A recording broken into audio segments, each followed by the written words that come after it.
Muy bien, hermanos, el siguiente punto en nuestro curso es hacer un resumen pequeño de cada uno de los libros de la Biblia.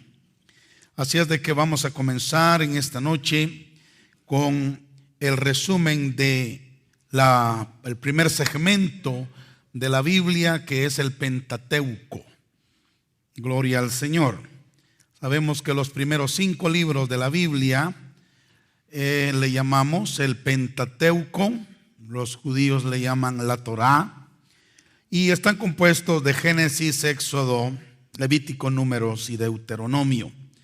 Y como parte del curso de apologética, tenemos entonces un pequeño análisis de cada uno de los libros como para extraer verdades relevantes, importantes, fundamentales para nuestra fe.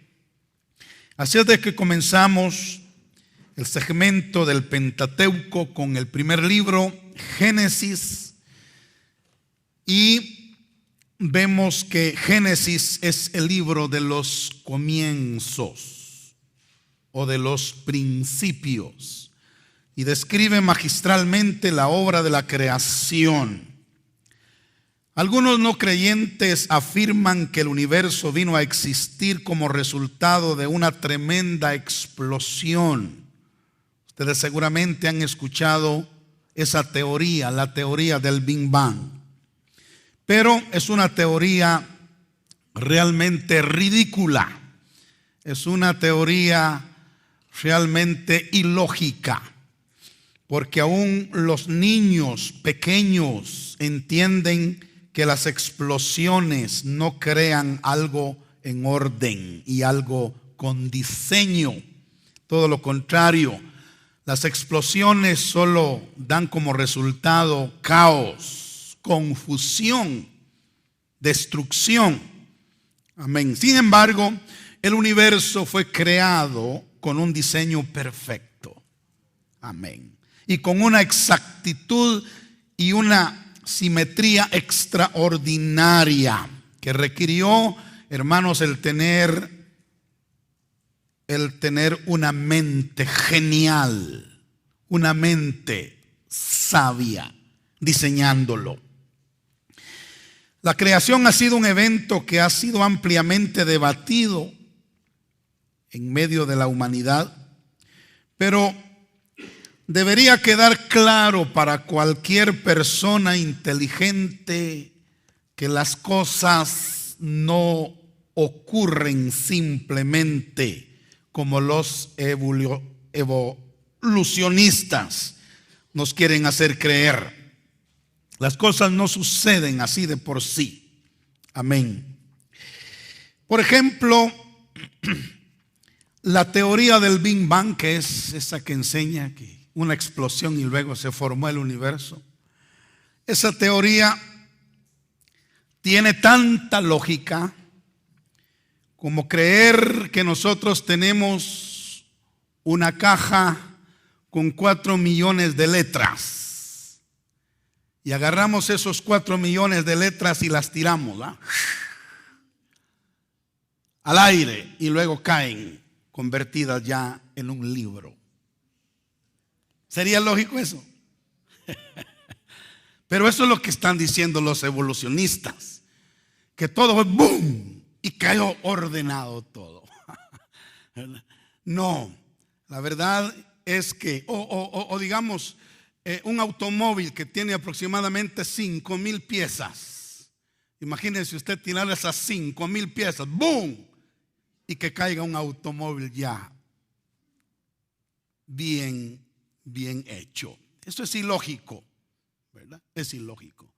Tanto para poder crear un libro se necesita una mente inteligente, ¿verdad? Que pueda escribir, que pueda redactar, que pueda imprimir, que pueda editar, que pueda empastar, etcétera, etcétera, etcétera. ¿Verdad? O para fabricar un automóvil se necesita una mente llena de sabiduría que pueda elaborar las piezas y saber dónde van y colocarlas de una manera perfecta. Asimismo, hermanos, el universo es el resultado de una mente sabia. Es el resultado de la sabiduría de nuestro Padre Celestial. ¿Dicen amén? Gloria al Señor. Pero saben que la razón principal por la que los evolucionistas, se me quiere enredar la lengua, la razón por la que ellos niegan la existencia de un Dios todopoderoso detrás de la creación es porque necesitan aplacar su malvada conciencia y así poder continuar en sus caminos pecaminosos.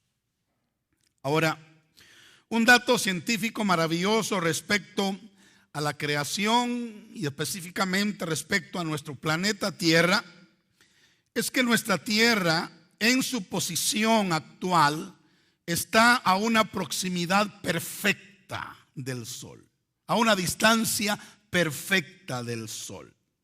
Si tan solo estuviera un grado más cerca, quizá nos quemaríamos, o si estuviera un grado más retirado, nos congelaríamos. Pero hay una sabiduría perfecta que operó para dejar la tierra a una distancia también perfecta del Sol. Es más, la parte norte de la tierra se inclina más cerca del Sol en cierta época del año para darnos el verano, y se inclina un poquito alejándose del Sol también para darnos el invierno. La tierra da vuelta sobre su eje para darnos el día y para darnos la noche. ¿Y quién hizo esto? ¿Sucedió al azar? ¿Sucedió por una explosión? ¿O es el producto de una mente sabia? En efecto, esto lo hizo Dios con su sabiduría maravillosa. El Salmo 104, verso 24 dice: cuán innumerables son tus obras, oh Jehová. Hiciste todas ellas con sabiduría. La tierra está llena de tus beneficios. Sin embargo, para poder entender la creación de Dios, necesitamos algo más que una mente, algo más que un intelecto, algo más que un raciocinio. Para entender la creación de Dios necesitamos la fe. Y esto es lo que dice Hebreos capítulo 11, versículo 3. Dice: por la fe entendemos haber sido constituido el universo por la palabra de Dios, de modo que lo que se ve fue hecho de lo que no se veía. Se necesita fe para poder entender la creación de Dios. Se necesita creer en la existencia de Dios, en el poder de Dios para poder entender la creación. Es por la fe que entendemos el relato de la creación del universo. Pero ¿saben por qué los evolucionistas no creen que eso es así? Porque sus corazones están endurecidos por el pecado y no hay fe en ellos para entender la creación tal y como fue hecha. El endurecimiento o el pecado endurece el corazón y trae ceguera espiritual y, enajena el entendimiento. Amén. La fe es la clave para entender. Bueno, como dijimos hace un momento, Génesis es el libro de los principios o de los orígenes. Y en él encontramos varios principios, se los comparto. Primero, en Génesis encontramos el principio del cielo y de la tierra. Segundo, en Génesis encontramos el principio de toda vida animada e inanimada. Tercero, en Génesis encontramos el principio del hombre, la mujer y el matrimonio.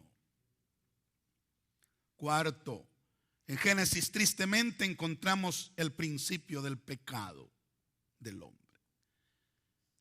Pero gloria a Dios, porque también en Génesis encontramos el principio de la redención del hombre por el derramamiento de sangre y la promesa de un redentor. Génesis 3:15, ¿verdad? Amén. También en Génesis encontramos el principio de los linajes del bien y del mal. Ahí aparece Caín y ahí aparece Abel. Luego que Abel es muerto, aparece Set y sigue Caín. El inicio, el principio de los linajes, de las líneas del bien y del mal. En Génesis también encontramos el nuevo principio del hombre, porque Dios destruyó a la humanidad con el diluvio y solamente 8 personas fueron salvadas. Y luego hubo un nuevo principio para la humanidad. Y Génesis lo registra. Además, en Génesis encontramos el principio de las razas. Amén. El principio de las razas. Sem, Cam y Jafet. Aleluya. Encontramos el principio de las nacionalidades y de las lenguas. En la Torre de Babel el Señor confundió el lenguaje que era único hasta ese entonces y de ahí aparecieron todos los lenguajes, los idiomas sobre la tierra. También en Génesis encontramos el principio de una nación santa y especial. El principio de una nación santa y especial como lo ha sido y será Israel con la vida de Abraham como el patriarca de esa nación. De hecho, esa nación tipifica en el Antiguo Testamento a la iglesia a la cual por la misericordia de Dios pertenecemos, la iglesia de Jesucristo. Y luego también en Génesis encontramos el principio de las 12 tribus de Israel con los 12 hijos de Jacob. Ahora, estos principios y muchos más son semillas que contienen más semillas. Amén. Y contienen mucha verdad espiritual para nosotros, para bendición de nuestras vidas. Muy bien. Génesis. Ahora, Éxodo. Éxodo. ¿De qué trata Éxodo? Éxodo trata de cómo los israelitas fueron liberados de la esclavitud egipcia. Sabemos que ellos estuvieron allí 430 años en una terrible y espantosa esclavitud. Y Éxodo relata cómo los israelitas fueron liberados de esa terrible cautividad. Ellos, como dije, estuvieron allí esclavos y experimentaron el espantoso genocidio contra sus bebés varones. ¿Se acuerdan cuando Moisés nació? Entonces el faraón del momento envió a matar a todos los niños varones de los judíos. E Israel experimentó ese genocidio espantoso para sus bebés. Ahora, ese genocidio anunciaba a otro genocidio que sucedió en los días de Cristo, cuando Herodes también mandó a matar a todos los niños menores de 2 años con el propósito de matar al rey de Israel que los sabios anunciaban que había nacido. Amén. Pero saben una cosa, el genocidio en los días de Moisés, el genocidio en los días de Cristo anuncian que en el fin habrá otro genocidio. Amén. Este sucederá cuando el dragón quiera devorar al hijo varón que nacerá de la mujer, que es la iglesia en Apocalipsis capítulo 12. Una vez más, así como Faraón se levantó, así como Herodes se levantó, también el enemigo se levantará en el fin para traer otro genocidio sobre la tierra con el propósito de evitar que los libertadores del fin se levanten. Creemos que ese genocidio será tanto físico como espiritual. Gloria al Señor. Muy bien, continuando con Éxodo. En Éxodo aparece Egipto, y Egipto es llamado la casa de servidumbre 14 veces, y es llamado el horno de hierro 3 veces. Hermanos, Egipto representa el mundo y Faraón es un tipo de Satanás quien retiene al pueblo de Dios en servidumbre en este mundo, o quien quiere tener al pueblo de Dios esclavizado en este mundo. Pero Éxodo también muestra cómo Moisés fue enviado por Dios para ser el libertador del pueblo de Israel. Y por medio de 10 poderosas plagas, Moisés sacó de aquella terrible esclavitud faraónica al pueblo de Israel. Ahora es interesante a estas alturas pensar en que las mismas plagas que fueron traídas sobre Egipto en los días del ministerio de Moisés son las plagas que caerán sobre la tierra en estos últimos días. Y no hay tiempo como para ver eso, pero si usted hace una comparación con las 10 plagas que vinieron sobre Egipto en los días de Moisés, se dará cuenta que son las mismas 10 plagas que caerán sobre el mundo en el libro de Apocalipsis. ¿Por qué razón? Porque el principio es igual que el fin. Él es el principio y Él es el fin. Y el Señor hace conocer el fin desde el principio, dice Isaías, ¿verdad? Entonces, Moisés sacó al pueblo de Israel con mano poderosa de la esclavitud egipcia. Sabemos que Él los dirigió en su salida con la fiesta de la Pascua. Después los llevó a través del Mar Rojo con ese milagro que es uno de los milagros más relevantes del Antiguo Testamento. Los hizo pasar en seco. Luego, después de 50 días de haber salido de Egipto y 47 días de haber cruzado el Mar Rojo, ellos llegaron al monte Sinaí, donde Moisés recibió las 2 tablas de la ley con los 10 mandamientos.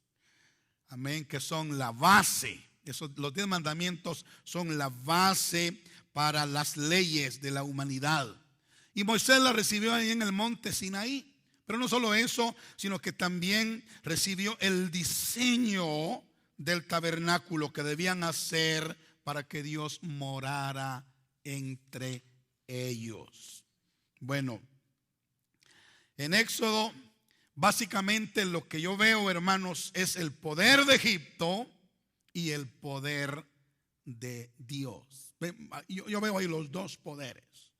Veo cómo el poder de Egipto hizo tanto daño a Israel, esclavizándolo, pero veo el poder de Dios como fue superior al poder de Egipto, libertando a su pueblo de esa esclavitud espantosa.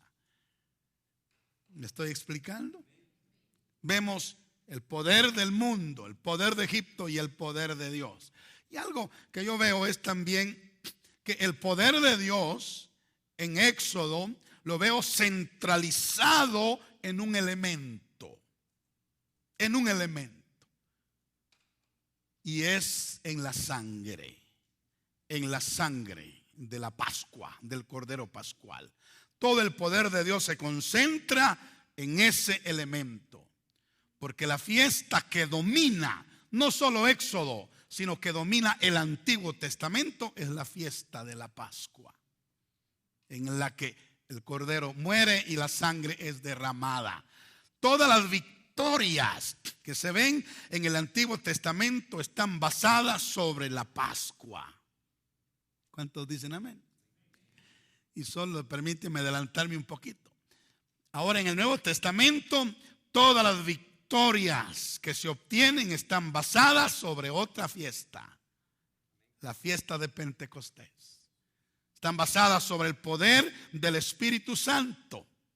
Aleluya, gloria al Señor. Y sabe, todas las bendiciones que vamos a tener en el milenio estarán basadas sobre otra fiesta.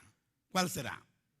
La fiesta de los tabernáculos, porque entre las 7 fiestas hay 3 principales: la Pascua, Pentecostés y tabernáculos. Pero el poder de Dios se manifestó en el Antiguo Testamento a través de la sangre, a través de la Pascua. Glorificado sea el nombre de Dios. Así como el poder de Dios hoy se manifiesta por medio del Espíritu Santo. Amén. Bueno, básicamente podemos bosquejar Éxodo de esta manera. Si le interesa puede tomar nota. Número 1, la salida del pueblo de Israel de Egipto. Esto está comprendido en entre el capítulo 1 y el capítulo 18 de ese libro. Punto número 2, la ley dada en el monte Sinaí. Y esto está comprendido entre los capítulos 19 y 24. Y número 3, el diseño y la construcción del tabernáculo. Y esto está comprendido en los capítulos 25 al 40. Si quisiéramos bosquejar el libro de Éxodo, este sería un bosquejo sencillo. Bueno, pasemos ahora al libro número 3, Levítico. Levítico es esencialmente el manual del sacerdocio del Antiguo Testamento. En Levítico es donde se le da instrucciones al sacerdocio respecto a su oficio, respecto a sus vestiduras, respecto a los sacrificios que debían ofrecer a Dios, tanto a favor de ellos como a favor del pueblo. Levítico también contiene leyes civiles y espirituales para la nación de Israel. Así como Éxodo concluye cuando el tabernáculo está siendo terminado, Levítico inicia cuando Dios está hablando dentro de ese tabernáculo. Fíjese qué interesante, porque Éxodo termina con la construcción del tabernáculo, ya cuando está erigido el tabernáculo. Ahí termina Éxodo, capítulo 40. Y luego Levítico inicia cuando Dios ya está dentro de ese tabernáculo, en el lugar santísimo, en el propiciatorio, hablando con el pueblo. Bendito sea Dios. Esto es lo que dice Levítico 1:1.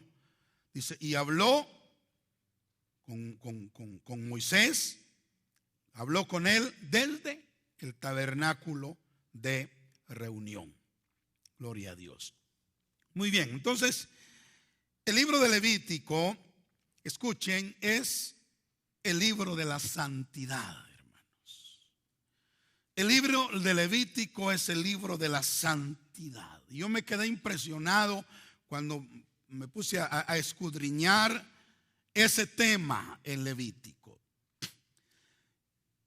Y en primer lugar, en Levítico se nos habla de la santidad en la vida personal. Levítico 17. La santidad en la vida personal. Es el capítulo 17. Luego se nos habla de la santidad en la familia. Capítulo 18. La santidad en la familia, porque Dios quiere que seamos santos en la vida personal, pero que también haya santidad en la familia.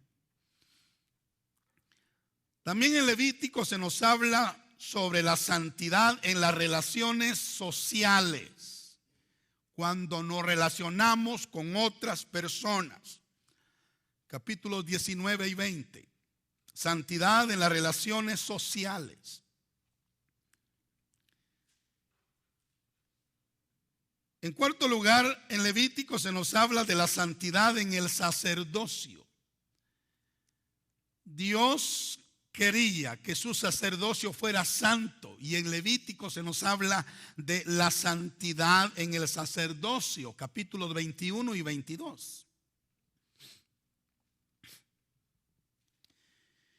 También en Levítico se nos habla de la santidad en las celebraciones. Fíjense, en las celebraciones.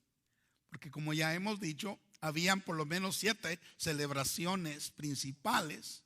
Pero además de esas 7 fiestas o celebraciones, habían otras más que no eran tan importantes. Pero en cada una de las celebraciones o fiestas, hermanos, el Señor demandaba y requería santidad. Los que iban a celebrar la Pascua tenían que ser santos. Y así cada una de las celebraciones, festividades o estaciones. También en Levítico se nos habla, esto está en el capítulo 23 y 24, lo de las celebraciones. También se nos habla en Levítico de la santidad en el hablar. Dios quiere que seamos santos en el hablar. Capítulo 24 nos habla de la santidad en nuestra manera de hablar, nuestras palabras. Luego, Levítico nos habla de la santidad en la tierra. Capítulo 25, la santidad en la tierra. Luego en el capítulo 26 se nos habla de las bendiciones santas para los fieles. Las bendiciones santas para los fieles. En el capítulo 26. Y finalmente, en Levítico se nos habla de los votos santos y de las ofrendas santas. Capítulo 27. Entonces, hermano, Levítico esencialmente es el manual del sacerdocio del Antiguo Testamento. Es donde Dios le da instrucciones al sacerdocio respecto a su vestidura y respecto a su ministerio. Y es el libro de la santidad, porque habla de la santidad. Varias veces se repite en Levítico la palabra sed santos, porque yo soy santo. Amén. Pero luego hay otro tema importante en Levítico que a mí me emociona. Y es el tema de las ofrendas. Saben que en Levítico se nos habla acerca de las ofrendas. Y hay 5 ofrendas que Levítico registra. Y la primera es la ofrenda del holocausto. Está en el capítulo 1.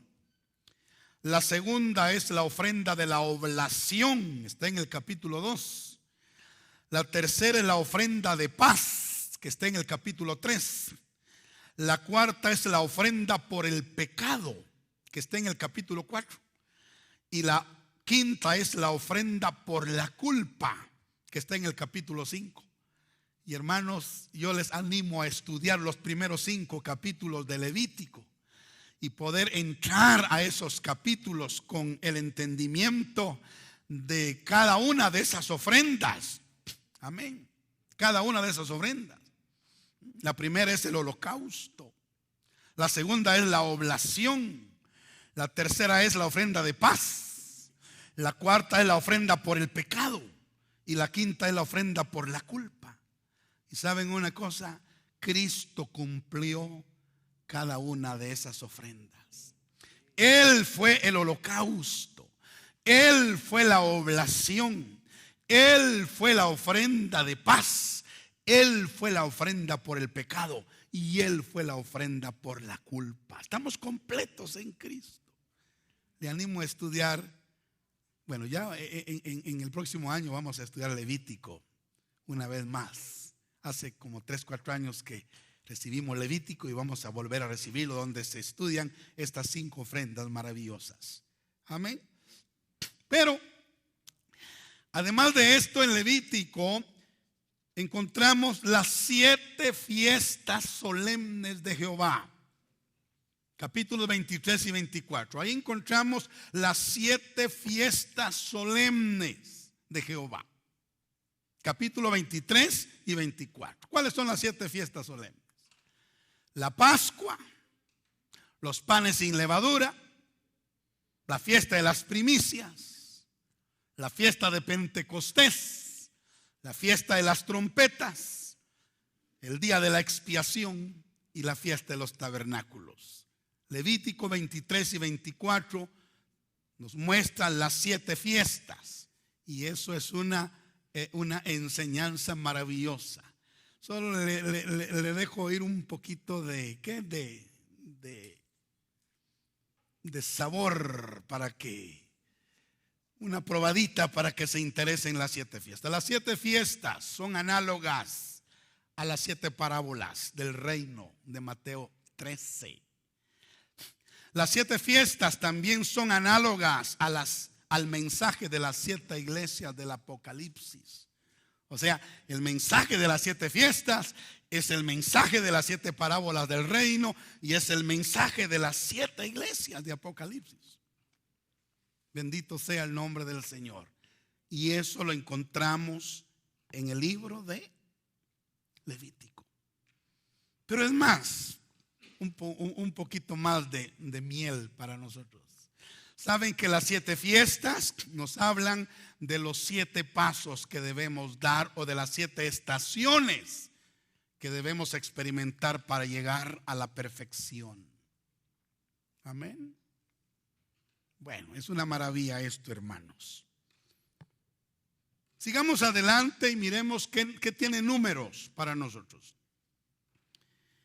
El libro de Números toma su nombre del hecho de que Dios ordenó a Moisés censar al pueblo.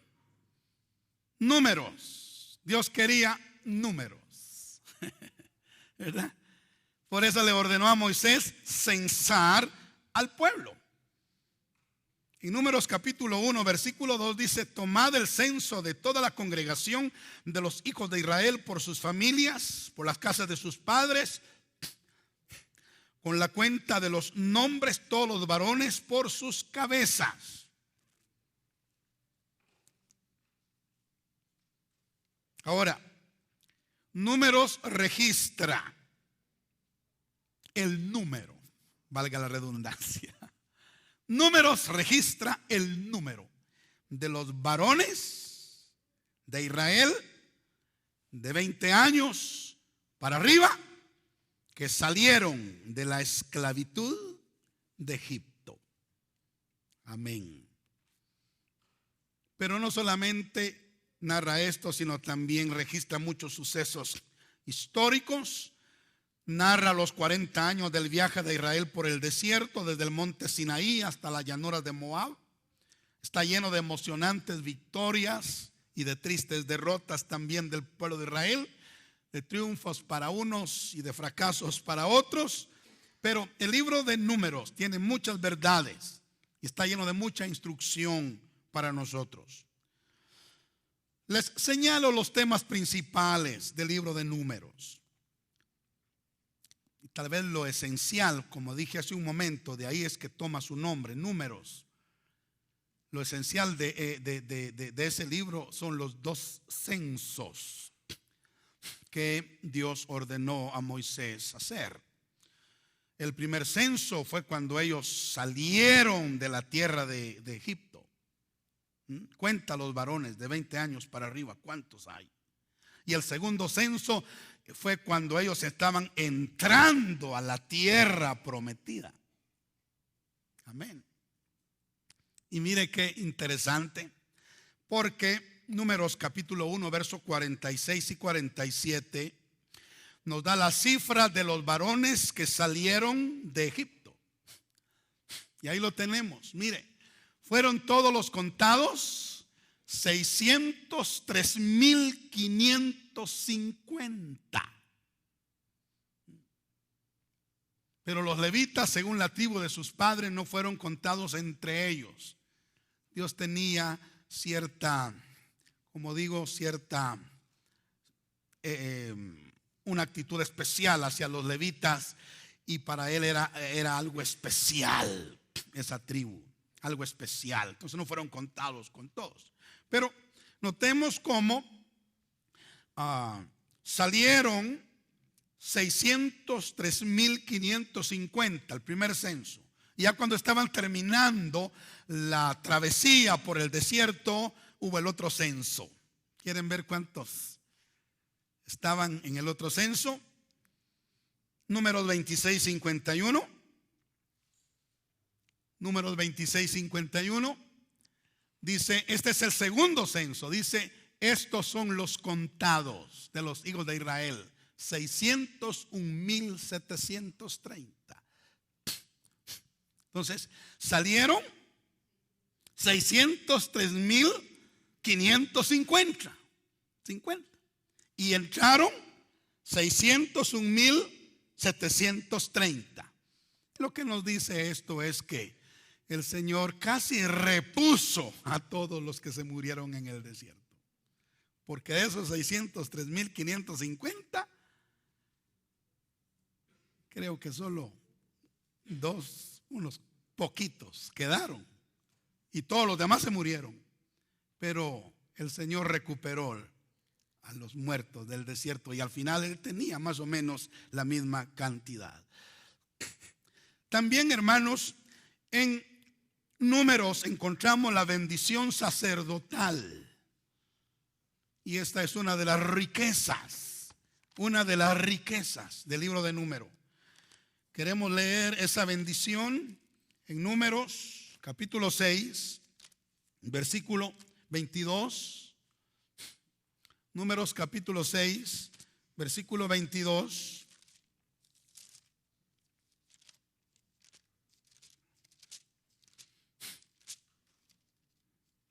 Lo tenemos, ¿verdad?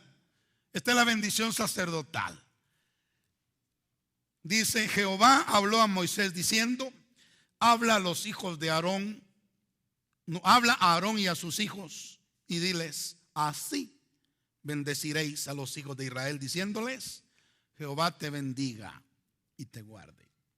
Jehová haga resplandecer su rostro sobre ti y tenga de ti misericordia. Jehová alce sobre ti su rostro y ponga en ti paz. Y pondrán mi nombre sobre los hijos de Israel, dice, y yo los bendeciré. La bendición sacerdotal aparece en Números también. Gloria al Señor.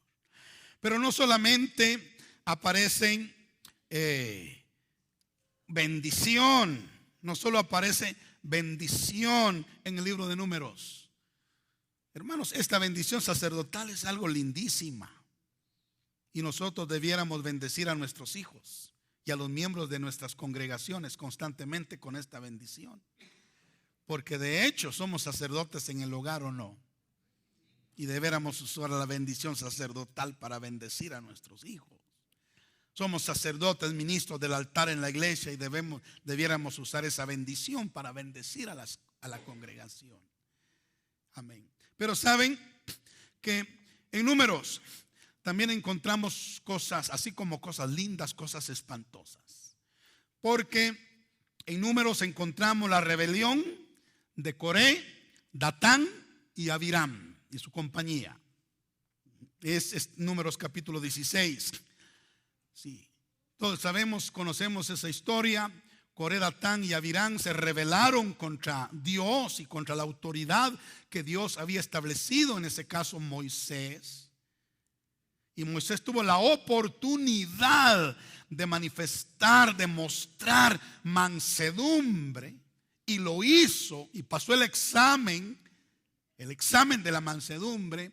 Pero saben que Coré, Datán y Abiram pasaron o experimentaron un juicio de los más relevantes también en la historia, porque la tierra se abrió y descendieron vivos al infierno. Amén. Fíjese, la tierra se abrió y descendieron vivos al infierno, ellos y sus casas. Y eso está registrado en Números, capítulo 16. Gloria al Señor para siempre. También en Números encontramos la historia triste de un profeta. Amén. ¿A quién piensan que me refiero? A Balaam. Él tomó un camino equivocado. Él abrazó un error y él enseñó una doctrina. La Biblia habla del camino de Balaam, del error de Balaam y de la doctrina de Balaam. Amén. Y bueno, él comenzó siendo un profeta de Dios y qué triste, porque terminó siendo un hechicero. Fíjese usted, qué terrible. Podemos leer o anotar Números 22, Judas 1:11 y Apocalipsis 2:14, donde se nos habla acerca de el camino de Balaam, del error de Balaam y de la doctrina de Balaam. Bendito sea el nombre del Señor. Y algo terrible, hermanos. ¿Saben dónde apareció Balaam? Mucho oído, esto lo aprendí de nuestro pastor Ricardo. ¿Saben dónde apareció Balaam? Balaam apareció justo en el final de la travesía del desierto. Fíjense, ya en las llanuras de Moab. Ahí apareció. Justo cuando ya Israel estaba a punto de cruzar el río del Jordán para poseer la tierra, aparece Balaam. Con su camino, con su error, con su doctrina. Y saben que proféticamente la iglesia está a punto de cruzar el Jordán. Estamos a punto de cruzar el Jordán en nuestra caminata espiritual para poseer nuestra herencia. Eso indica que estos son los días del camino de Balaam, del error de Balaam y de la doctrina de Balaam espiritualmente en el mundo. Amén. Y haríamos bien en estudiar ese camino, ese error, esa doctrina y pedirle a Dios discernimiento, hermanos, y enseñar esas verdades tan importantes para la iglesia del día de hoy, para que no caigamos en el error de Balaam, para que no andemos en el camino de Balaam, para que no creamos ni enseñemos la doctrina de Balaam. ¿Me estoy explicando? Solo le doy también una probadita de esa doctrina. Balaam era amante del dinero. Y parece ser que ahora hay muchos profetas amantes del dinero. Amén. Solo una probadita. Usted tiene que estudiar más sobre Balaam. Amén. Gloria al Señor para siempre. Bueno, pasemos ahora bueno, todavía en Números encontramos el nombramiento de un nuevo líder. Cuando llegó el momento en que Moisés debía morir, clamó al Señor para que nombrara un nuevo líder a fin de que Israel no fuera como oveja sin pastor. Por favor, leamos Números 27, versos 16 y 17. Porque en Números encontramos el nombramiento de Josué, el nombramiento de un nuevo líder para el pueblo de Israel. Dice: ponga Jehová Dios de los espíritus de toda carne un varón sobre la congregación. Son palabras de Moisés cuando él sabe que va a morir. Que salga delante de ellos y que entre delante de ellos y que los saque y los introduzca para que la congregación de Jehová no sea como ovejas sin pastor. Bueno, Números, interesantes números, hermanos. Sí. Deuteronomio. Esa palabra o ese título, Deuteronomio, significa la segunda ley. la segunda ley o la repetición de la ley. Es lo que significa Deuteronomio. Y básicamente Deuteronomio es la repetición de la ley que Dios había dado y que estaba registrado en Éxodo y en Levítico. La repetición de la ley. Deuteronomio se compone de 3 sermones que Moisés predicó. Fíjense que Deuteronomio es la compilación de 3 sermones que Moisés predicó. Amén. O 3 mensajes. Y precisamente Moisés dio estos 3 mensajes en las llanuras de Moab, ya cuando estaba a punto de cruzar el Jordán para heredar la tierra prometida. El primer mensaje, para que usted lo estudie y medite en él, está comprendido entre el capítulo 1, verso 1 al capítulo 4, verso 43 del libro. Capítulo 1, verso 1 hasta el capítulo 4, verso 43, el primer mensaje de Moisés en las llanuras de Moab. Y este mensaje contiene la historia de Israel desde Egipto hasta precisamente las llanuras de Moab.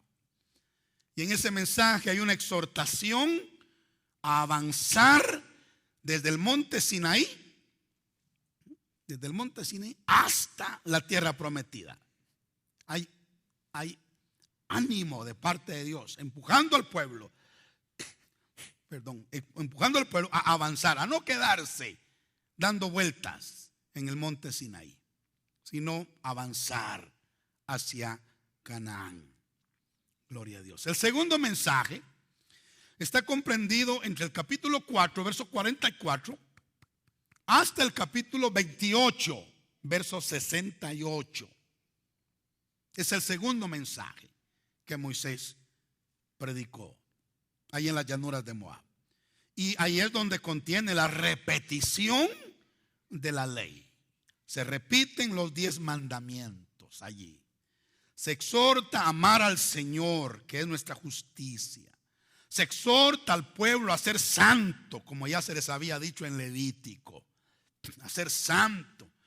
Se exhorta al pueblo a circuncidar su corazón.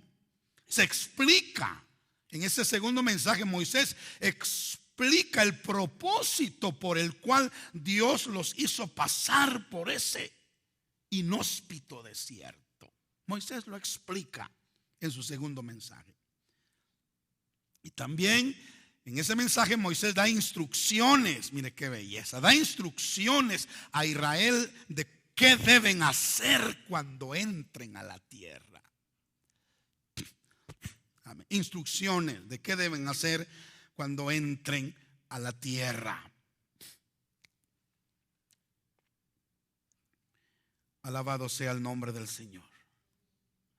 El tercer mensaje está comprendido del capítulo 29, verso 1, hasta el capítulo 33, verso 29. Y este mensaje contiene las maldiciones y las bendiciones que Dios pronunció sobre su pueblo. El monte Ebal y el monte Gerizim, ¿verdad? Las bendiciones y las maldiciones. También contiene este tercer mensaje de Moisés, el pacto en las llanuras de Moab, la exhortación a Israel a que escoja la vida. Ahí es donde Moisés le dice al pueblo: yo pongo delante de ustedes el bien y el mal, la bendición y la maldición. Escojan pues la vida y la bendición para que vivan ustedes y sus descendientes. Muy bien. Y también, bueno, este libro precioso, y vamos a ver algo de esto más adelantito, pero este libro finaliza, hermanos, con la bendición de Moisés sobre las 12 tribus de Israel y luego la muerte de Moisés. En el capítulo 32 Moisés separa y bendice a cada tribu por nombre. Cada tribu por nombre es bendecida. Y después de bendecir a las 12 tribus, Moisés muere. Bueno, esto es Deuteronomio. El primer segmento de la Biblia, el Pentateuco. Ahora, a estas alturas, amados hermanos, como estamos estudiando apologética, ¿verdad? Surge una pregunta importante. ¿Qué otra religión tiene escrituras como estas?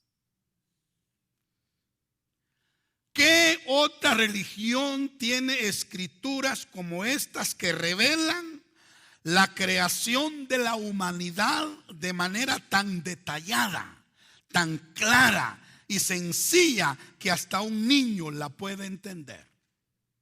¿Habrá alguna otra religión que tenga escrituras como estas? En Guatemala tenemos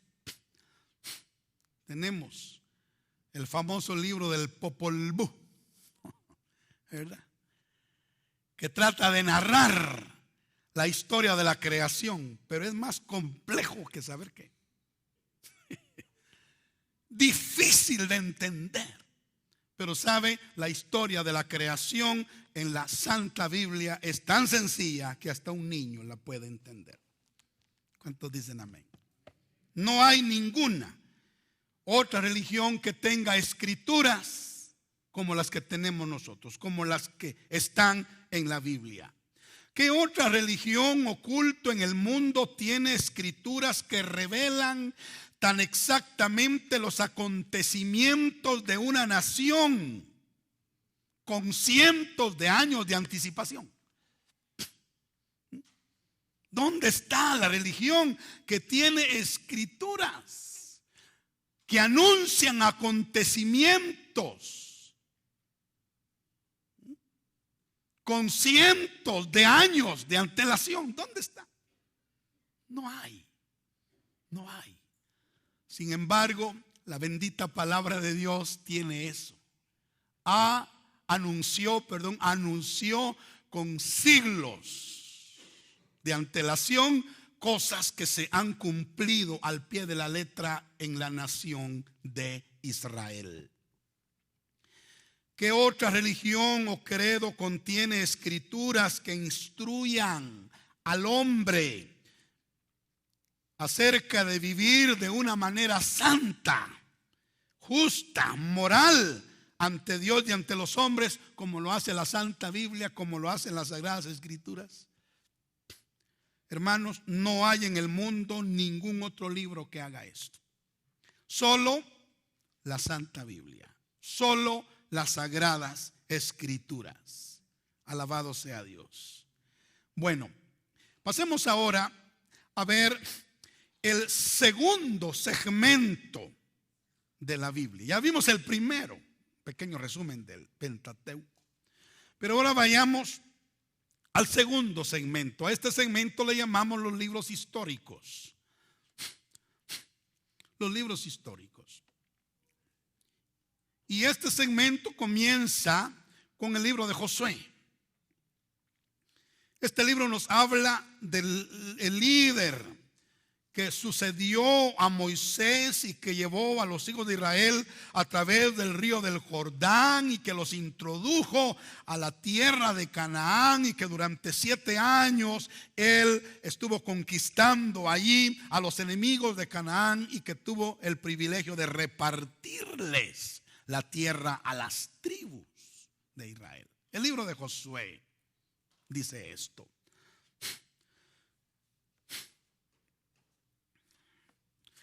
Aunque sabemos que Josué no pudo terminar la ocupación o no pudo tomar posesión de toda la tierra, sino que únicamente tomó posesión de una parte. Por cierto, el monte de Sión no fue conquistado por Josué, sino hasta 150 años después que Josué murió, apareció David y fue David el que terminó la conquista de la tierra y el que conquistó el monte de Sión, derrotando a los jebuseos. Amén. Pero Josué tiene temas importantes y les voy a mencionar algunos. En primer lugar, el libro de Josué nos habla del nombramiento de un nuevo líder para Israel, el cual fue precisamente Josué. Vemos en ese libro cómo él asume su cargo, tiene un mandato fresco del Señor, tiene la seguridad de que Dios está con él, es animado a ser fuerte y valiente para cumplir su labor, su misión, su tarea, y también se le anima, se le exhorta a ser un asiduo estudioso de la palabra de Dios y a meditar en ella de día y de noche. Amén. También el libro de Josué nos habla del cruce del Jordán, y como dije hace un momento, proféticamente la iglesia está a punto de cruzar el río del Jordán. Por eso estudiar el libro de Josué será muy beneficioso, o es muy beneficioso para la iglesia en estos días. Porque el cruce del Jordán, aunque es un suceso histórico, también nos habla de una experiencia espiritual. Y saben, el cruce del Jordán nos habla de la experiencia de estar crucificados juntamente con Cristo. De eso nos habla el cruce del río del Jordán. Cuando usted esté crucificado y ya no viva usted, mas Cristo viva en usted plenamente, pero no del diente al labio, sino experiencia, que ya no viva usted, ¿verdad? Que ya no viva yo. Porque algunas veces decimos, no, ya no vivo yo, más Cristo vive en mí. Pero lo provocan o nos provocan, inmediatamente salta el yo. Entonces sí vivía ese yo. Salta la carne para defenderse o para vengarse, entonces no está muerto el yo. Pero sabe que el cruce del Jordán nos habla de morir a lo que somos. Alabado sea el Señor, de estar crucificados juntamente con Cristo. Luego también en el libro de Josué se nos habla, pero déjeme decir una cosa interesante, que los sacerdotes dice que llevaban el arca cuando el río del Jordán fue cruzado, ¿verdad? Los sacerdotes llevaban el arca. Y sabe que el arca cruzó el río del Jordán. Primero, cruzó el arca. Y a ver, ¿quién me puede decir cuántos codos atrás venía la congregación? Como 2000 codos atrás. Y eso es profético. Porque el arca es Cristo Jesús. Él entró en su herencia hace 2000 años. Amén. Y como 2000 años atrás viene la iglesia. Viene la iglesia y la iglesia pronto va a cruzar el río del Jordán para entrar en su herencia también. Interesante, ¿verdad? Interesante. Porque había como 2000 codos entre el arca y el pueblo. Y ya va a haber como 2000 años entre Cristo y la iglesia que entre a su herencia. Gloria al Señor. Sigamos adelante porque hay otro tema importante en Josué. Y es la circuncisión en Gilgal. Ustedes saben que al nomás cruzar el río del Jordán llegaron a Gilgal. Y allí la generación nueva, la que había nacido y crecido en el desierto, esa no había experimentado la circuncisión en Egipto. Entonces estaban incircuncisos, pero justo cruzando el Jordán, llegaron a Gilgal y allí fueron circuncidados. Amén. Este acto físico también es una figura de una obra espiritual que el Señor va a hacer en la iglesia, va a hacer en su pueblo en estos últimos días. Y hay básicamente 4 áreas que el Señor circuncidará. 4 áreas que el Señor circuncidará espiritualmente en su pueblo. Primero, el corazón. Dios va a circuncidar el corazón. Y mediante la circuncisión del corazón, el Señor va a cortar el deseo de las cosas del mundo en su pueblo, para que podamos amar al Señor con todo nuestro corazón, como dice Deuteronomio 30, verso 6. Y circuncidará Jehová tu Dios tu corazón y el corazón de tu descendencia, para que ames a Jehová tu Dios con todo tu corazón y con toda tu alma, a fin de que vivas. La otra área que el Señor va a circuncidar es nuestros oídos, mediante el cual seremos liberados del deleite que nos produce oír lo malo. El deleite que nos produce oír lo malo tiene que ser cortado. Nuestros oídos tienen que ser circuncidados para que podamos escuchar la voz de Dios. Jeremías 6:10 dice Dios: ¿a quién hablaré y amonestaré para que oigan? He aquí que sus oídos son incircuncisos y no pueden escuchar. He aquí que la palabra de Jehová les es cosa vergonzosa y no la aman. Y sabe, este clamor no solamente estuvo en los días de Jeremías, pero está en nuestros días. Dios mismo tiene ese mismo clamor diciendo: ¿a quién hablaré? ¿A quién amonestaré para que me oiga? He aquí que sus oídos son incircuncisos y no me pueden escuchar. La iglesia está sorda. ¿Por qué? Porque está incircuncisa de oídos. Pero el Señor va a circuncidar nuestros oídos para que podamos tener un oído abierto y podamos oír a Dios. Amén. Estoy hablando en términos generales, ¿verdad? De la iglesia, aunque yo sé que hay hombres y mujeres individual o en lo particular que el Señor ya ha abierto sus oídos, pero en términos generales la iglesia está incircuncisa de corazón e incircuncisa de oídos.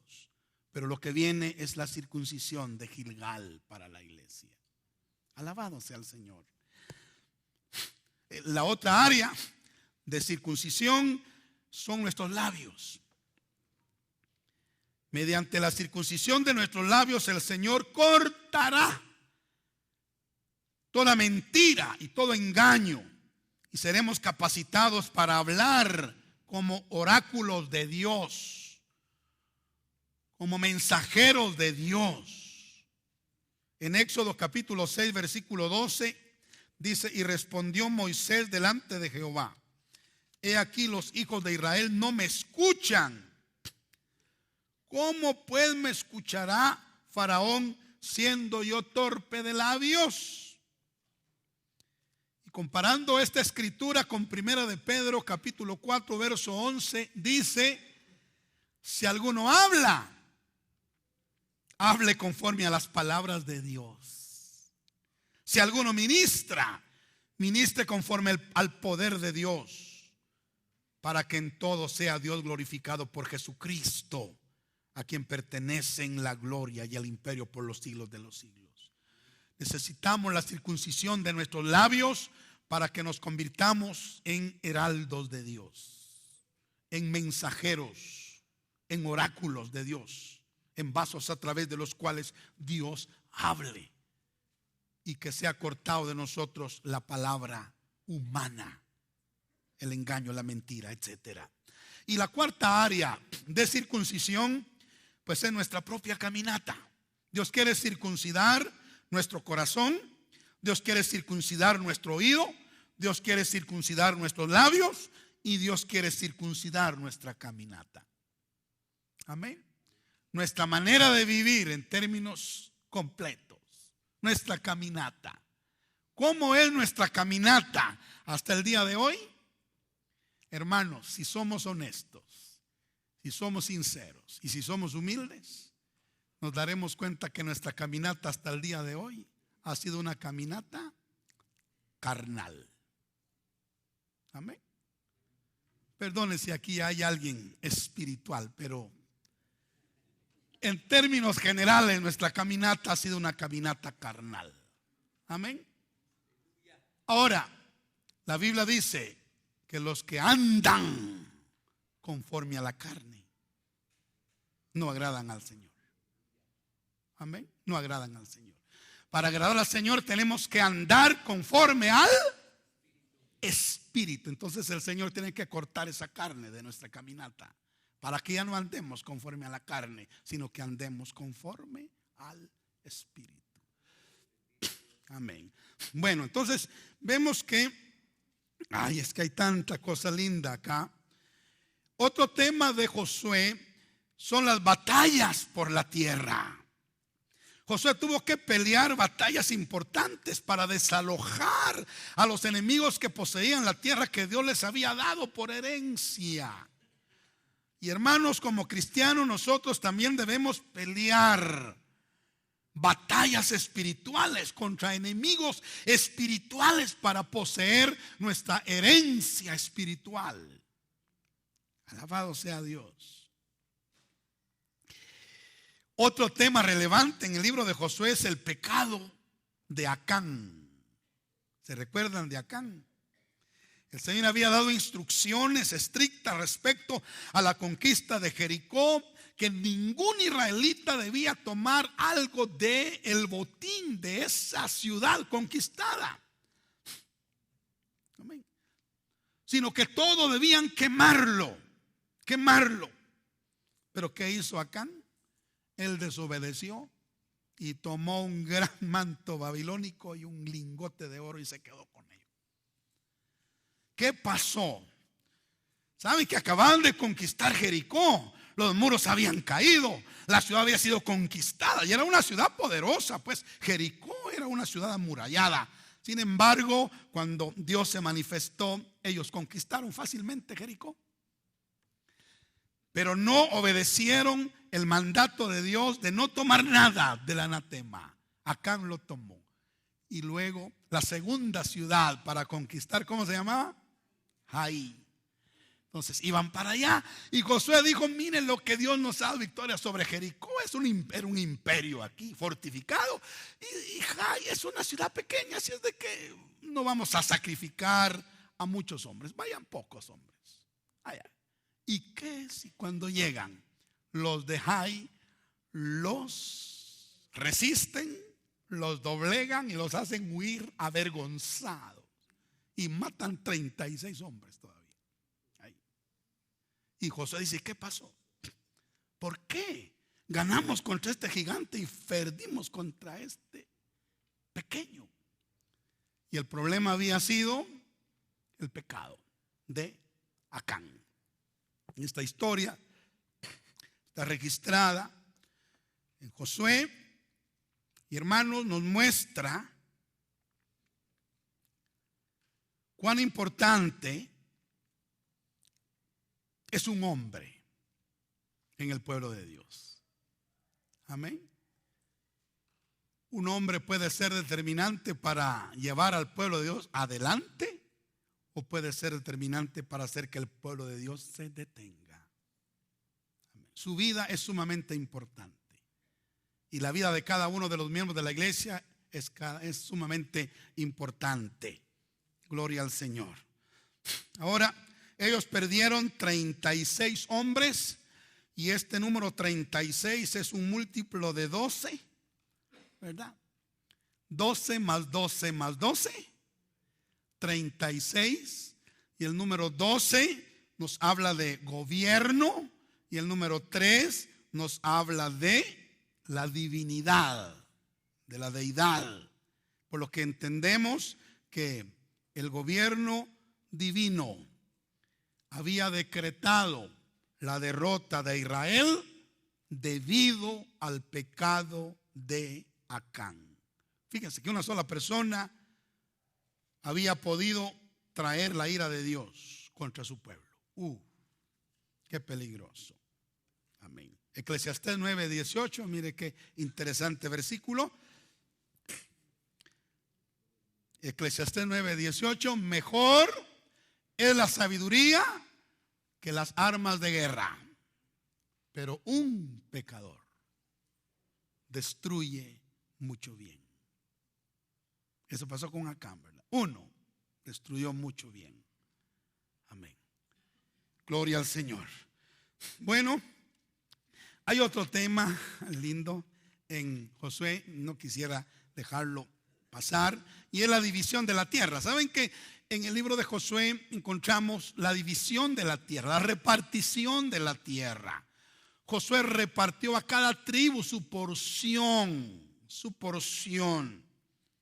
Amén. Y es muy importante, hermanos, que entendamos eso, porque saben que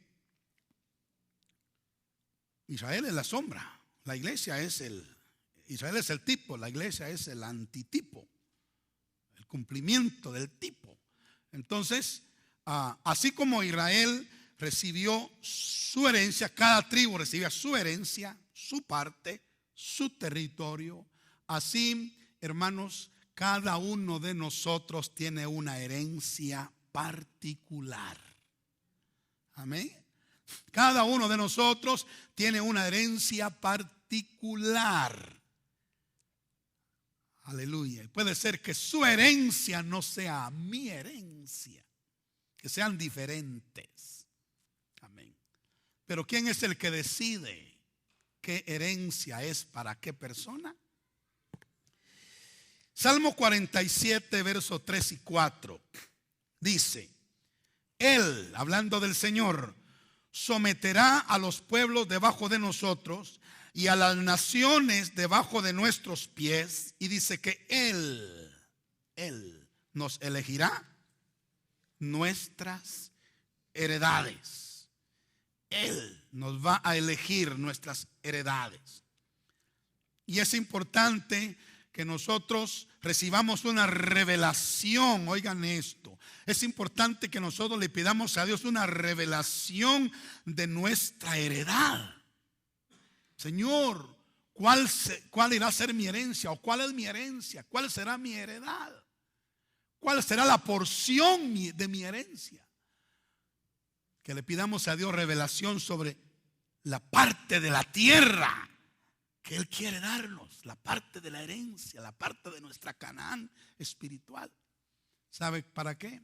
Para que nosotros nos enfoquemos y trabajemos en esa parte de la herencia que Dios nos ha asignado. Y así no estemos edificando sobre fundamento ajeno, metiéndonos donde no nos conviene meternos. Amén. No, metiéndonos donde no nos conviene meternos. Que le pidamos a Dios revelación sobre nuestra herencia. Bueno, pasemos ahora al libro de Jueces. Yo no sé si voy muy despacio, pero vamos a ver cómo hacemos acá. Rápidamente, el libro de Jueces es un relato de los siguientes 350 años. O sea, viene Josué y reparte la tierra y todos se quedan, y Josué, bueno, muere. Y luego, hermanos, los 350 años siguientes están relatados en el libro de los Jueces. En todo ese tiempo, el Señor levantó jueces y salvadores para librar a los hijos de Israel de los enemigos que se les habían levantado y que los invadían cada cierto tiempo. Hubieron 13 jueces, o hubo 13 jueces. Y aquí hay una cosa interesante que yo quiero que notemos. 12 de ellos más o menos fueron buenos. 12 de ellos más o menos fueron buenos. Pero uno de ellos fue apóstata. Uno de ellos fue apóstata. Gloria al Señor para siempre. Ahora, Abimelech, que fue el apóstata, que es un tipo del anticristo. Noten que hubieron 13 jueces y hubo 12 buenos y un apóstata. Y fíjense que ese número 13 también aparece en los discípulos, en los apóstoles del Señor. ¿Cuántos apóstoles hubieron realmente? 13. Porque hubieron 12 al principio y uno de ellos era diablo, apóstata.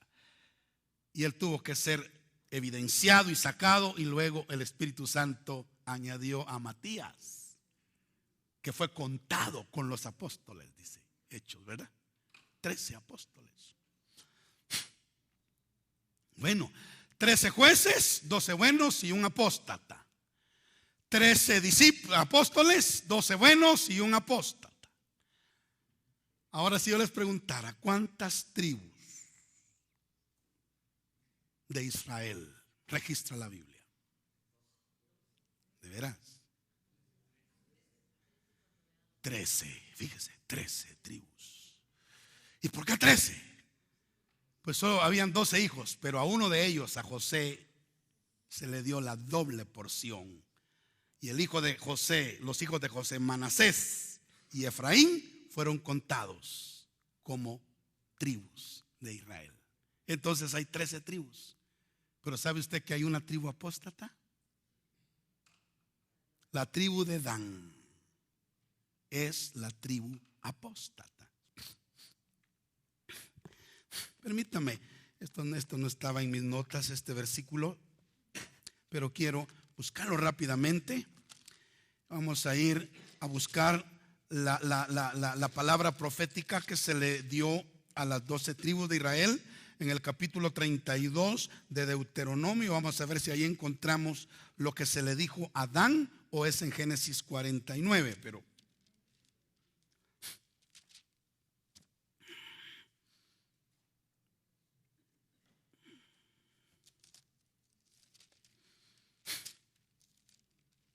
es Deuteronomio 33, es la bendición a las tribus. Si alguien encuentra las palabras proféticas para Dan,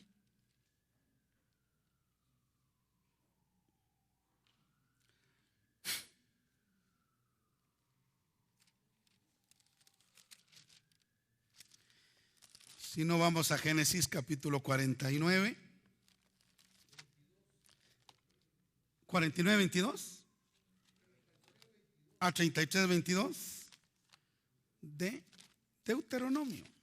Vamos a ver qué dice 33, 22. No es este. 33, 22.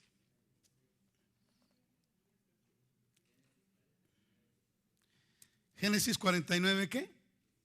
16. Vamos a Génesis 49, 16. Sí, 16, el verso 17 es el mero. Mire lo que dice: Dan juzgará a su pueblo como una de las tribus de Israel. ¿Pero qué será Dan?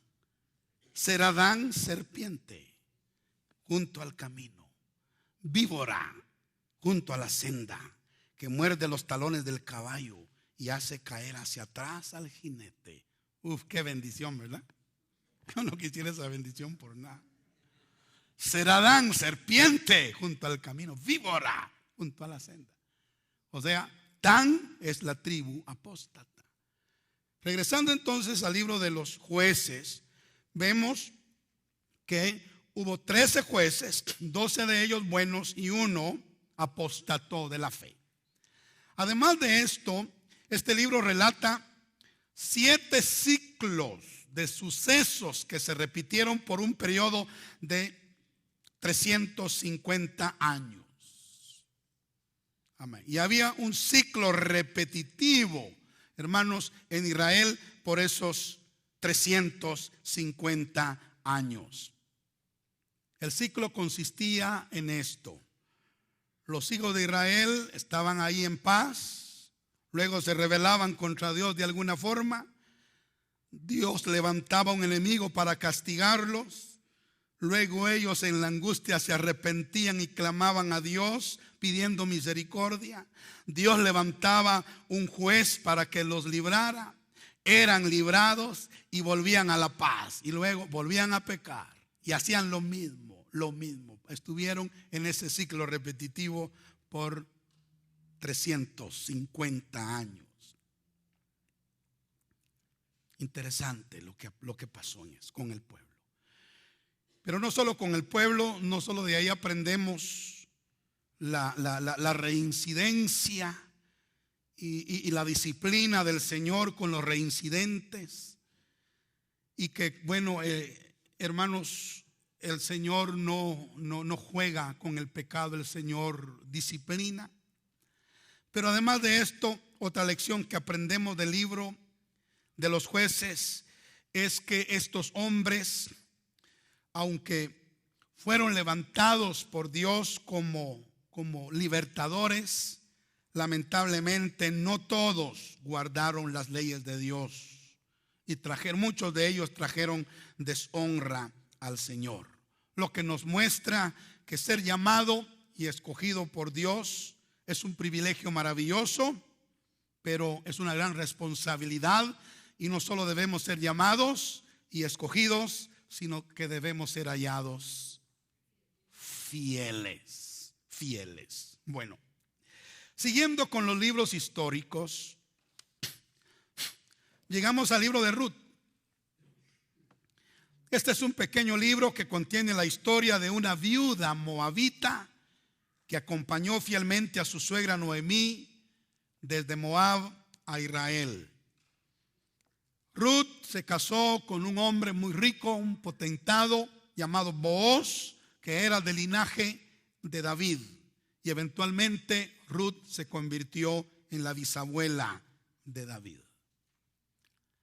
El libro de Ruth, para los que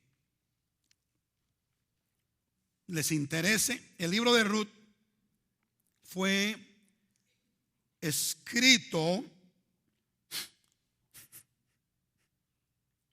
o históricamente se ubica en el periodo de Gedeón. Gedeón fue uno de los jueces. Pues lo que pasó en el periodo del digamos así, el reinado de Gedeón, el ministerio de Gedeón, allí entra la historia de Ruth. Ruth vivió en esa época, en los días de Gedeón. Y este libro permite conocer las tiernas misericordias del Señor para todos aquellos que ponen su confianza completa y absoluta en Él, como lo hizo Ruth. Y sabemos que ahí hay una figura preciosa. Hay una figura preciosa. Tenemos por un lado a Noemí, luego tenemos a Ruth y luego tenemos a Booz. Y esa es una figura lindísima, porque Ruth representa a la iglesia gentil, a la iglesia que no es israelita. Noemí representa al Espíritu Santo, que es la que trae a Ruth. Y Booz representa a Cristo. De manera que la moabita se casa con el judío. Amén. Y la iglesia gentil se casará con el judío, que es Cristo Jesús. Y quien trabajará para que eso sea una realidad es el Espíritu Santo, representado en este caso por Noemí. Sigamos adelante. Llegamos al primer libro de Samuel. Tenemos que correr unos minutitos para llegar al final ya. Este libro cubre el periodo de la historia de Israel que abarca desde el nacimiento de Samuel hasta la ascensión de David al trono, pasando por el reinado de Saúl. Entonces es prácticamente la narración desde el nacimiento de Samuel hasta el reinado de David pasando por el reinado de Saúl. Y básicamente, hermanos, este libro tiene, como dijera, tiene dos contrastes. Todo el libro está basado en dos contrastes. Amén. Y el primer contraste es entre Samuel, démosle la vuelta, entre Elí, el sacerdote infiel, y Samuel, el sacerdote fiel. Amén. Pero también está el otro contraste entre Saúl, el rey infiel, y David, el rey fiel. Entonces, prácticamente, si usted quisiera encontrar el mensaje del primer libro de Samuel, es el contraste entre la infidelidad y la fidelidad. Gloria a Dios. Las características del infiel y las características del fiel. El camino del infiel y el camino del fiel. El destino del infiel y el destino del fiel. ¿Quién fue el infiel en el sacerdocio? Elí. ¿Y quién fue el infiel en el reinado? Saúl. Reyes y sacerdotes, ¿verdad? Reyes y sacerdotes. O sea, los reyes infieles y los reyes fieles. Amén. Sigamos adelante. Segundo libro de Samuel. Este libro retoma la historia de Israel, ofreciendo un relato detallado de la muerte de Saúl e incluye la totalidad del reinado de David hasta su muerte. O sea, el primer libro de Samuel nos habla del ascenso de David al trono, cuando él toma el trono. Pero luego el libro segundo de Samuel ya narra toda la historia del reinado de David. Gloria a Dios. Y aquí hay algunas cosas importantísimas. Hermanos, ¿cuántas unciones tuvo David? ¿Alguien sabe? 3 unciones, exactamente. ¿Cuál fue la primera unción de David? ¿O dónde fue? En su casa, cuando Samuel lo ungió. ¿Cuál fue la segunda unción de David? En Hebrón, cuando los ancianos de Judá lo ungieron. ¿Y cuál fue la tercera unción de David? En Hebrón también, cuando todos los ancianos de Israel lo ungieron. Bendito sea el Señor para siempre. Amén. Y sabe, tenemos que buscar las 3 unciones nosotros. La unción del atrio, la unción del lugar santo y la unción del lugar santísimo. Tenemos que buscar. ¿Sabe que en la ley hay 3 unciones que creo que son análogas también a estas 3 unciones? Está la unción del leproso. ¿Sabe usted que al leproso, cuando lo declaraban limpio, lo ungían con aceite? La unción del leproso. Luego está la unción del sacerdote. Y después está la unción del rey. Y parece que esas unciones son aplicables espiritualmente a nuestra vida. ¿Cómo venimos del mundo nosotros, hermanos? Leprosos. Pero la sangre nos aplica y nos declara limpios, y luego viene la primera unción, la unción sobre el leproso que ha sido limpio. Pero después Él quiere ungirnos para que seamos sacerdotes. Y después Él quiere ungirnos para que seamos reyes y sacerdotes. Alabado sea el nombre del Señor. Y estas 3 unciones aparecen en el segundo libro de Samuel, sobre la vida de David. Además, en este libro aparece la toma del monte de Sión, o de la fortaleza de Sión, por David. Como hemos dicho, Josué no completó la conquista de la tierra, no poseyó la totalidad de la tierra. se quedó el monte de Sión. Y mire qué tremendo, porque el monte de Sión era el corazón de la herencia, pues. Era lo más importante de la herencia. Pero Josué no pudo alcanzar lo más importante de la herencia. Pero fue David el que lo logró. Alabado sea el nombre de Dios. Fue David el que logró alcanzar la herencia. Y sabe, para todos los que queremos llegar al monte de Sión, los que queremos poseer la plenitud de nuestra herencia, la vida de David es muy importante. Debemos estudiarla, estudiar la vida de David. Gloria a Dios, porque él fue el que conquistó el monte de Sión. Y si queremos conquistar el monte de Sión, tenemos que caminar por los pasos por donde ese hombre caminó para alcanzar el monte de Sión. Gloria a Dios. Tristemente, hay una advertencia, que una luz roja que se enciende. En el segundo libro de Samuel se encuentra el registro del pecado de David, el adulterio de David y el asesinato de David. Ahora, ¿por qué el Señor dejó eso en su palabra? ¿Por qué no, si Dios lo perdonó, por qué no lo borró y no lo quitó, no lo dejó? ¿Por qué lo dejó ahí? Yo creo que es como una luz roja. Escuchen, porque hermanos, no importa, ponga mucho oído, no importa en qué nivel estemos espiritualmente, siempre hay un riesgo de caer. Por lo tanto, no debemos de descuidarnos en ningún momento. Dicen amén. Nadie se puede confiar y yo ya llegué a este nivel, ya soy invulnerable. No, David ya había llegado al monte de Sión y después él cayó.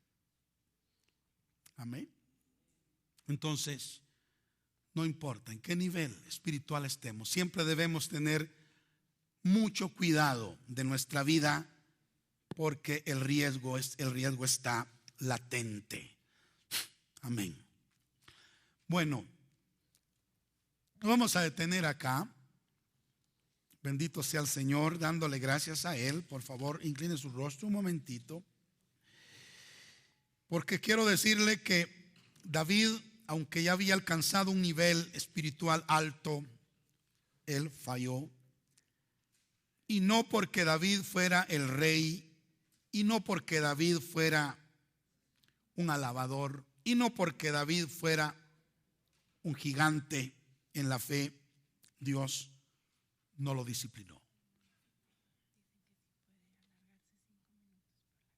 Ok. Saben que hubieron 15 juicios que vinieron sobre la vida de David por el pecado que cometió. Aunque Dios lo perdonó, pero las consecuencias no fueron evitadas. Bueno, hay 5 minutos más que nos están pidiendo y queremos avanzar, aprovechar esos 5 minutos al máximo para ver primero y segundo libro de Reyes. El primer libro de los Reyes nos cuenta la historia del reinado de Salomón detalladamente. Y todos sabemos que Salomón se destacó por la gran sabiduría que Dios le dio.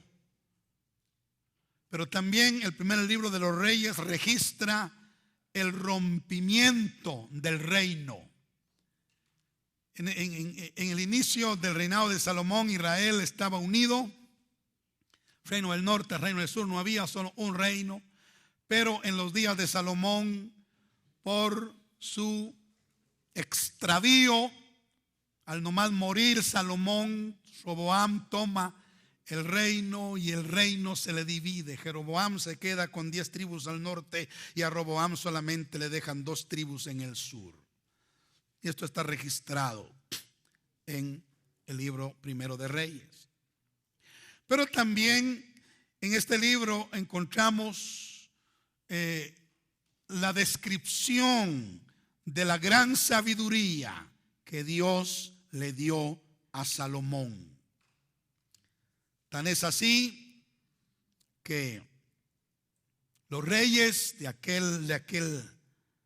aquella parte del mundo se sorprendían de la sabiduría que Dios le había dado a este hombre, y aún la reina de Sabá vino para conocer la sabiduría que este hombre tenía.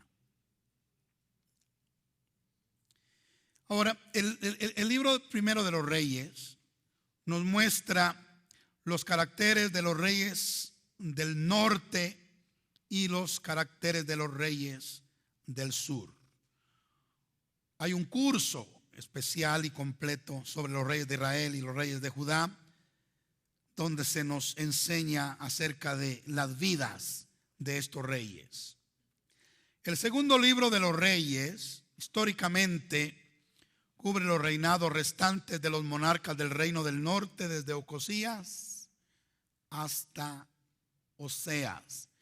Y el segundo libro de los Reyes nos habla de la caída de la capital del reino del norte.